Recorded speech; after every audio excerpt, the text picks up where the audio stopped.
आज का विषय है आत्मा। आत्मा क्या है? आत्मा क्यों कहा गया है और आत्मा के क्या लक्षण हैं? आज इसी पर विचार किया जाए। पहले हम देखें कि वास्तविकता में आत्मा किसे कहते हैं। आत्मा शब्द का प्रयोग उपनिषद में भी है। गीता में भगवान कृष्ण तो आत्मा शब्द से आधार बना लिया है। बीजक में भी आत्मा शब्द का प्रयोग है और मानस में भी आत्मा शब्द का प्रयोग है। आत्म क्यों कहा गया? आत्म का मतलब होता है, अगर आत्म शब्द का हम विच्छेद करते हैं, अ और तम से आत्म शब्द बनता है।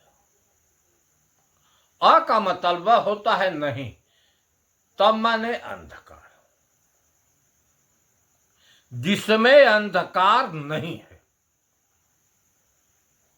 केवल वह प्रकाश है, प्रकाशक है। इसलिए आत्म शब्द कहा गया है। संतों ने कहा कि नित्य सर्वत्रयो है आत्मा, कूटस्थो दोष वर्जित। आत्मा नित्य है, उसका अभाव नहीं है। सर्वत्रयो, सर्वत्र का मतलब होता है कि जितने घट हैं, जितने शरीर हैं, हर शरीर को प्रकाशित करने वाला यह आत्मा ही। कूटस्थो दोष वर्जित। इस आत्मा में कोई दोष नहीं है, कोई विकार नहीं, विकारों से रहित है। एक स भिद्यते सत्या। एक ही आत्मा, चाहे पिंडज खाने के हो, चाहे अंडज खाने के हो, चाहे उखमच खाने के हो, हर खान शरीर में वही है, यह आत्मा। सर्वलोकैक निर्माता, सर्वलोकैक रक्षिता, सर्वलोकैक संहार करता, सर्वात्मा हम सनातन। सर्वलोकैक निर्माता। अब यह विचारणी बात है कि लेख है कि सर्वलोकैक निर्माता। किसी चीज का निर्माण करना हो तो कोई क्रिया जड़ और चेतन के संयोग से ही होती है। चेतन अकेला कुछ नहीं कर सकता, न जड़ अकेला कुछ कर सकता। जैसे अर्थ और फेस से क्रिया होती है, उसी प्रकार आत्मा की अनुभूति शरीर तल पर ही है। शरीर के बाहर आत्मा कैसा है, आत्मा का लक्षण क्या है, आत्मा का स्वरूप क्या है, किसी ने नहीं बताया है। इस शरीर में रहने वाला जो आत्मा है, उसी के प्रकाश से यह शरीर प्रकाशित है, उसी की चेतना से यह चैतन्य है। यह 5 तत्वों की जो बनी शरीर है, आकाश, वायु, अग्नि, जल और पृथ्वी, इसमें जो 4 तत्व हैं, पृथ्वी है, अग्नि है, वायु है, जल है, इसकी क्रिया तो हो रही है, इसकी चारों तत्वों से ही निर्माण हुआ है। लेकिन यह शरीर जो है खाली है, पोला है। पोला कोई तत्व नहीं है। इसलिए लोगों ने आकाश तत्व को भी सम्मिलित कर लिया कि आकाश तत्व है, क्योंकि शरीर हर अंग पोला है। मुख पोला है, कान पोला है, पेट पोला है, गुदाद्वार पोला है, नस नाड़ियां पोली हैं। इसलिए आकाश तत्व को भी लोगों ने जोड़ लिया है कि 5 तत्व है। लेकिन निर्माण किसी चीज का 4 तत्वों से ही किया जाता। यह शरीर है, यह घर है, लेकिन घर में रहने वाले कई लोग हैं। थोड़ा हम आप अंदर झांक कर देखें, केवल लेख पर न जाएं।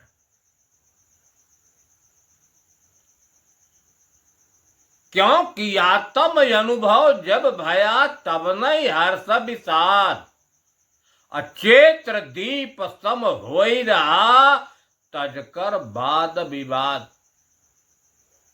यह साखी बीजक की है, कबीर साहब ने कहा। जब हम झांकेंगे इसके अंदर, अर्थात स्थिर होकर इसका अनुभव करें कि एक प्रकाशक है और दूसरा जो है प्रकाश है। गोस्वामी जी ने मानस में लिखा कि जगत प्रकाश प्रकाशक रामो, इसी आत्म तत्व को उन्होंने राम शब्द से प्रयोग किया है। जगत क्या है? जो आंखों से दिखाई दे रहा है, जो 4 तत्वों से निर्मित है, वही जगत है। क्योंकि 4 तत्व आंखों से दिखाई देते हैं, उनका बोध इंद्रियों से होता है, लेकिन इसमें रहने वाला जो चेतन है, प्रकाशक है, इंद्रियां उसको नहीं जान पाती। वह इंद्रियों का स्वयं दृष्टा है। इंद्रियों के गतिविधि को जानने वाला है, लेकिन उसके साथ माया अनादिकाल से लगी है। सारे कार्यों को करने वाली यही माया है, जिसको गीता में योग माया नाम से वर्णन किया है।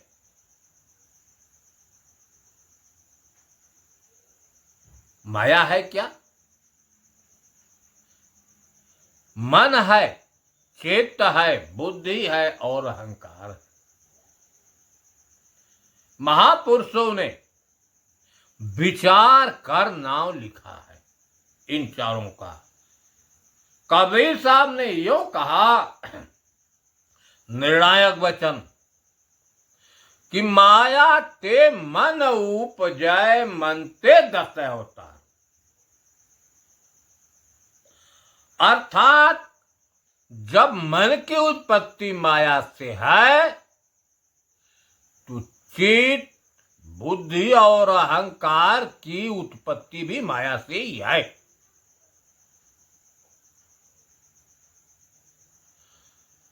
हम भीतर झांक कर देखें कि मन की क्या क्रिया है, चित्त की क्या क्रिया है, बुद्धि की क्या क्रिया है और अहंकार की क्या क्रिया है।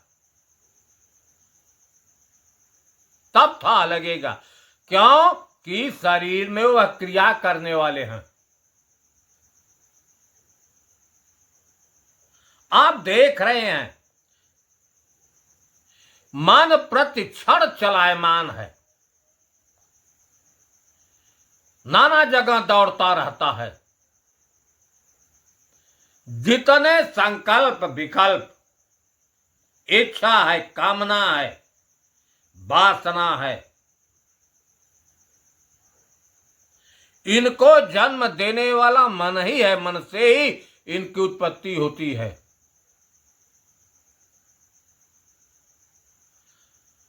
अब आप मन की गति को देखें, लेकिन तत्वों की तरफ हम जाते हैं तो वायु तत्व कैसा है,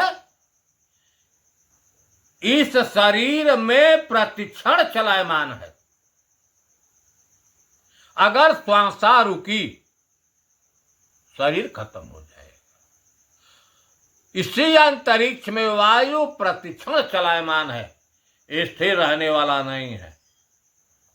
जैसे मन की गति प्रतिक्षण चलायमान होती है। अब हम इस बिंदु पर जाते हैं कि मन जो है वायु तत्व प्रधान है। चित्त कैसा इस शरीर में यंत्र है कि शरीर पर कोई संवेदना उत्पन्न हुई, चाहे वाणी की संवेदना हो जाए, कोई त्वचा को स्पर्श कर ले,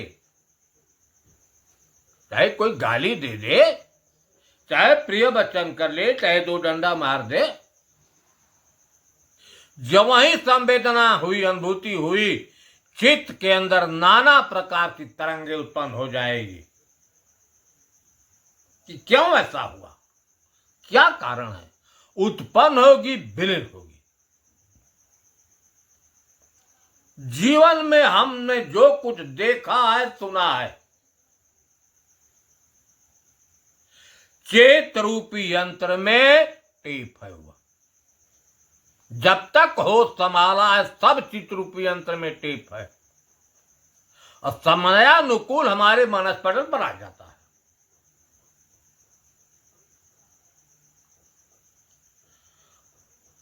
इसका संबंध जल से है। कैसे जल से संबंध है?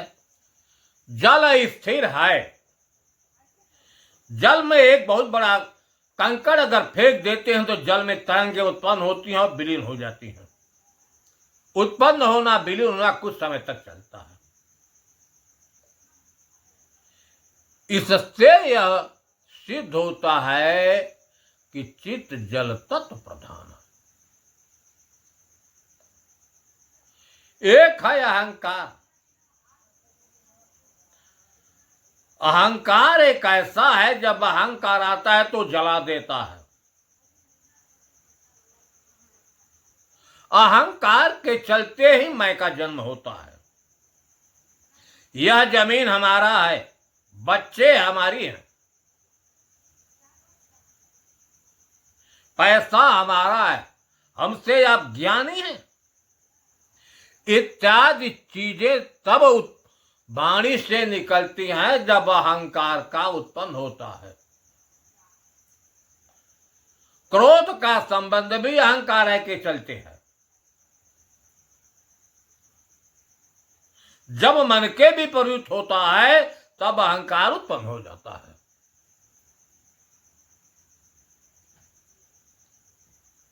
इसका संबंध अग्नि तत्व से है, क्योंकि यह भी गर्म है, अग्नि भी गर्म है। एक है बुद्धि। आप देख रहे हैं पृथ्वी तत्व, पृथ्वी तत्व से बनी शरीर है बाहर से। इसी शरीर में वायु भी है, अग्नि भी है, जल भी है, सब लोग इसी में हैं। सबका नियामक है, सबको नियंत्रित करने वाला है। बुद्धि जो है मन, चित्त, अहंकार, सबका नियामक है। जैसे शरीर रथ है, तो रथ का मालिक कौन है? आत्मा।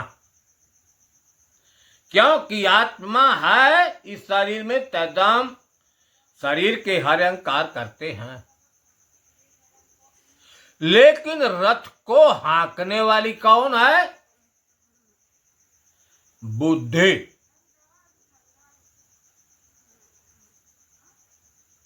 बुद्धि सारथी है। इंद्रियां जो हैं घोड़े हैं, और जो मन है वह लगाम है। सारथी जो है लगाम को अगर कड़ा कर दिया तो घोड़े हिल नहीं सकते। अगर मन कंट्रोल में हो गया तो इंद्रियां चलायमान नहीं हो सकती। तो बुद्धि जो है सबका नियामक है। यही चारों मन, चित्त, बुद्धि, अहंकार, इनका निवास स्थान अंतः है, भीतर। करण इसलिए किया कहा जाता है कि यह क्रिया करने वाले। किसी क्रिया का ज्ञान इन्हीं से होता है, और इनके पास स्वयं की सत्ता नहीं है। यह चेतन की सत्ता से ही चेतन होते हैं।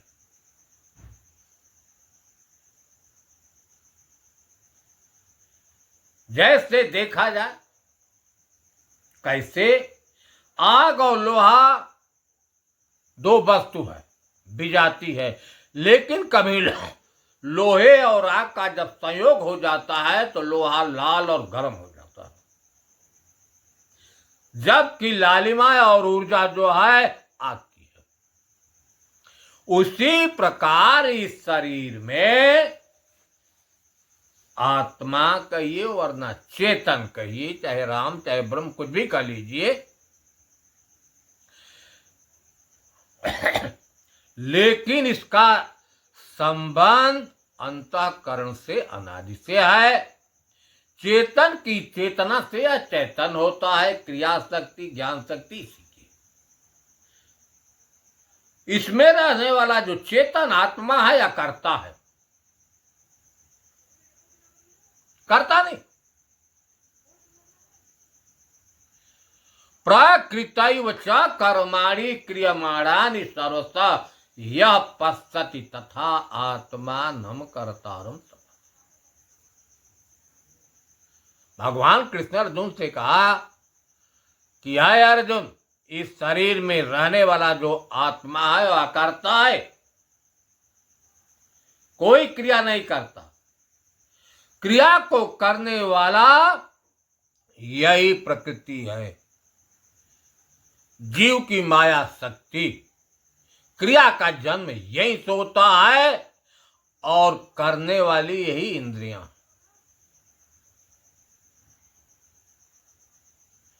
थोड़ा और हम देखें, अब हम गीता में थोड़ा सा चल रहे हैं। भगवान कृष्ण ने कहा, ना भावो विद्यते सतः, क्योंकि आत्मा ही सत। यहां दो चीजें हैं, एक सत और एक असत।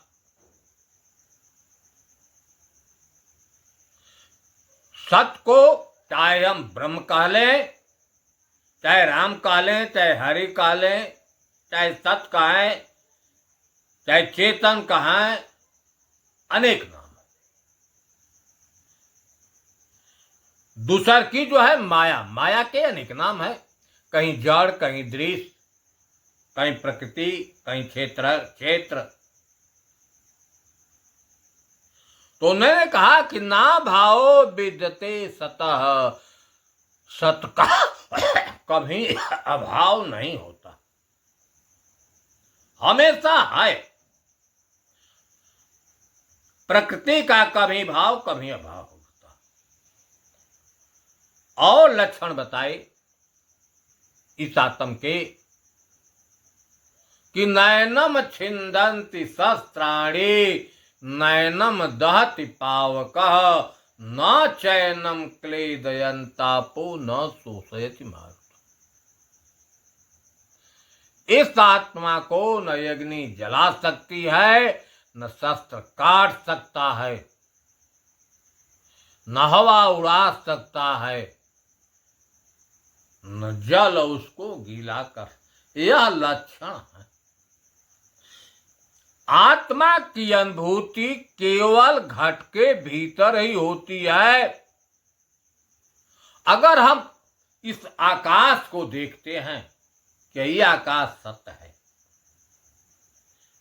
लेकिन जब किसी का आकार होगा तब न शस्त्र काटेगी, अग्नि जलाएगी, जल गीला करेगा, हवा उड़ाएगा। लेकिन जो यह खाली आकाश तब तो इसका कोई आकार नहीं। लेकिन इस शरीर में आत्मा के लक्षण है, आत्मा का स्पष्टीकरण होता है।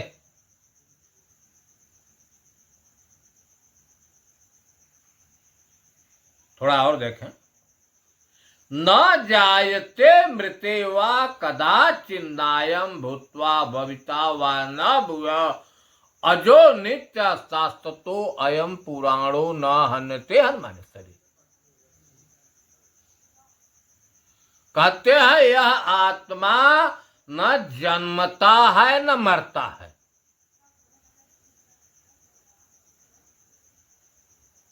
यह अनादिकाल से है। शरीर के नाश होने के बाद भी उसका नाश नहीं होता। कैसे नाश नहीं होता? जैसे कि यह शरीर है, किसी कारण से खराब हो गया, रहने लायक नहीं है, तो यह जीवात्मा क्या करता है? इस शरीर को छोड़कर चला जाता है। कहां जाया? इसी अंतरिक्ष में रहेगा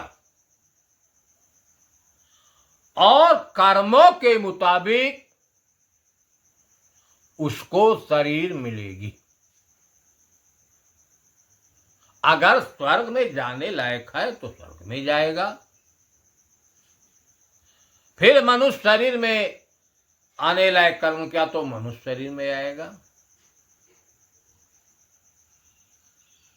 देवताओं के योग कर्म किया तो देवत्व को प्राप्त होगा, अप्रेत योनि के योग कर्म किया होगा, उसकी आस्था होगी तो प्रेत योनि में जाएगा। लेकिन उस चेतन का भाव नहीं हुआ, केवल घर परिवर्तन हो रहा है, इस घर से छोड़कर उस घर में। अविनाशी तू तद विधि एन सर्वमिदं ततम। अविनाशी उसको जानिए जो सारे शरीर को व्याप्त करके स्थित है, अर्थात हर शरीर में वही है। उसको नाश करने वाला आज तक कोई नहीं है।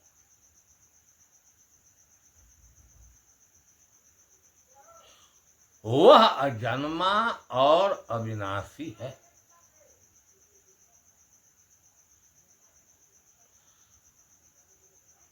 आत्मा साक्षी। अब आइए शरीर तक पर। महापुरुष जो हैं,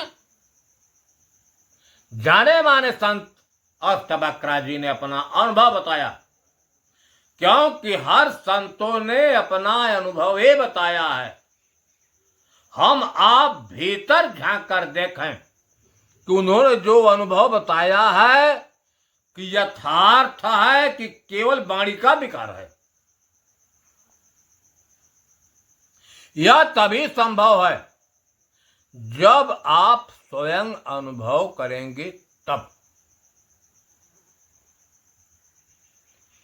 आत्मा साक्षी। इस शरीर में जो रहने वाला आत्मा है वह साक्षी है। साक्षी का मतलब होता है देखने वाला। एक क्रिया को करने वाला है और एक देखने वाला। देखने वाले को ही साक्षी कहा गया है। आत्मा साक्षी, इस शरीर में रहने वाला जो है साक्षी है। पहला। दूसर का देखें, अभी आत्म की बात होती थी जिसमें तम न हो प्रकाशक हो। वह अंतःकरण समेत सारे शरीर का प्रकाशक है। उसी को चेतन नाम से भी कहा गया है कि जहां चेतन है तो चेतन का गुण वहां प्रदर्शित होगा। चेतन गुणी है तो चेतना उसका गुण है। जैसे देखें प्रमाण में, जहां आग होती है वहीं गर्मी होता है। आग नहीं है तो गर्मी नहीं होगी। जहां जल है वही नमी होती है, क्योंकि आग का गुण है ऊर्जा, जल का गुण है आर्द्रता, नरमता। उसी प्रकार ये शरीर में रहने वाला जो चेतन है उसका गुण है चैतन्यता। चेतन गुणी है, चैतन्यता उसका गुण है। चैतन्यता क्या है यह भी जान ले। चैतन्य अवस्था वह होती है कि जिसमें 5 ज्ञानेंद्रियां, 5 कर्मेंद्रियां, अंतःकरण सब अपना कार्य सुचारू रूप से करते हैं। इसको हम चैतन्यता कहते हैं। जिसमें चेतन होगा उस शरीर में यह क्रिया प्रदर्शित होगी। अगर चेतन नहीं होगा तो यह क्रिया प्रदर्शित नहीं। जैसे देखें शरीर है, इसमें से जब चेतना निकल जाती है तो उस समय न क्रिया करने की शक्ति है, न सोचने की शक्ति है, न रक्त संचार होता है, न श्वासा होती। सभी क्रिया बंद हो गई, क्योंकि चेतन गुणी है। गुण के साथ उसका गुण चला गया। सबसे बड़ी पहचान चेतन की यही है। पहला ईश्वर का वो साक्षी है, अंतःकरण में जो कुछ क्रिया होती है उसको वह देखने वाला। तीसरा का लक्षण कि वह जागृत, स्वप्न और सुषुप्ति में तीनों अवस्थाओं में वह हमेशा जागृत रहता है। जागृत अवस्था में शरीर की सारे क्रिया को देखता है। इसके बाद जब स्वप्नावस्था होता है, अंतःकरण अपना काम करता है, स्वप्नावस्था में मन, चित्त, बुद्धि, अहंकार, उस हालत में भी वह देखता है। लेकिन जब अंतःकरण विश्राम ले लेता है, उस हालत में भी वह जागता है।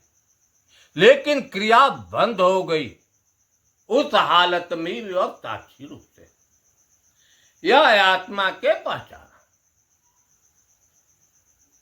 जागृत रूपी यातम, पहला पहचान, साक्षी रूप से सोई, सर्व प्रकाशक, सबको प्रकाशित करने वाला, सदा अयलेपा, इस प्रकृति में रहते हुए भी प्रकृति से परे है। जान बचाओ कोई ही जानता है।